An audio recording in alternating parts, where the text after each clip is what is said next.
Signor, ma da scusare, io sono che fuori, o sacce non capisco, sono cafone. Però vorrei sapere, che resta confusione? Sti strill, che sta gente, è chi lo carrozzone, è chi li tre guaglioni, miei alle guardie che fucile armata che portano in catena ammanettata, chi sono?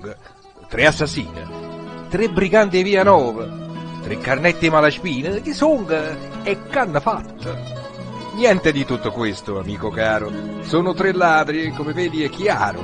Li portano in prigione ammanettati perché la società li ha giudicati.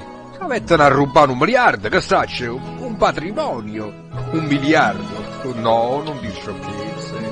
Rubarono sì, ma delle frivolezze, mi pare, da una sporta, qualche mela. Il gioco non valeva la candela. Signor, mai da scusare, sono che fuori. Tu sacce, non capisco. Sono cafone. E quando l'andrà? E quando hanno nascondato? 1 anno e 4 mesi, se non sbaglio. Infatti, la faccenda passò al vaglio d'un giudice severo e molto irato perché quel furto lo trovò aggravato. Ah, faccelo sasicce. E questo è tutto. Signor, per qua con meno.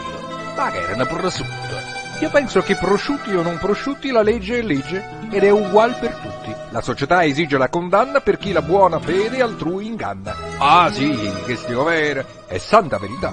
La legge è legge e sa da rispettare. Signor, ma spesso cane mozza può stracciata e qualche volta la legge potesse fare giocata. E mo mai da scusare, sono che fuori, non so se parlava la geritta già, ma con permesso vostro vorrei sapere chi siete. Ancora tu non mai riconosciuto. Ma allora tu sei un socio sprovveduto. Signor, ma non capisco che può significare sua diventata socio. È uguale alla società. La società umana, quella nostra. Tutti apparteniamo a questa giostra. È società simbolica, libera e democratica. Ah no, mi dispiace signor mio, che la che pensi voi lo sa solo Dio. Umana, a dritta. Allora noi mandiamo senza pensare in galera a chi si muore di fame.